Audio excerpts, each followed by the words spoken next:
everyone, Catherine here with this week's Ask a Surrogacy Professional's question. And our question of the week comes from a prospective surrogate. And what she wants to know is, what are some out-of-the-box, unforeseen reasons that an application may be disqualified?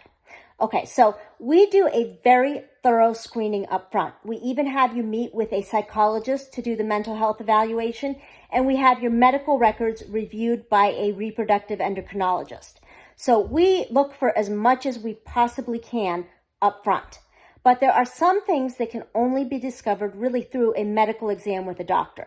And that's not going to happen until later in the process when you've been matched with intended parents and you've been scheduled for a medical exam with their selected doctor, their selected fertility doctor.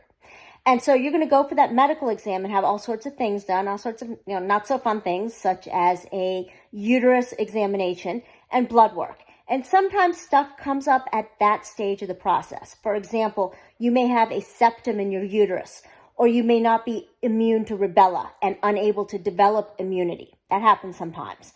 Or you may have thyroid problems that were never discovered before, and now that they're discovered. And sometimes those can be tweaked to make it work. Sometimes they can't. An additional thing that may be discovered late in the game is when you have a mock cycle, or if you don't have a mock cycle, when you're doing your first actual embryo transfer cycle, your uterine lining may not develop properly. And again, there are tweaks that can be done to try to make that work better, but sometimes your uterine lining just does not develop.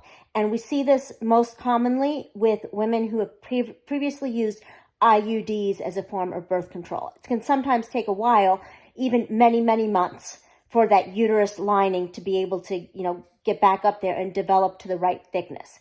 So these are some things that can happen late in the game. I hope they don't happen to you, but, we just want to be upfront with you and make sure that you have all the information that you need as you make your decisions about pursuing surrogacy. Okay? Good luck, everyone. Bye-bye.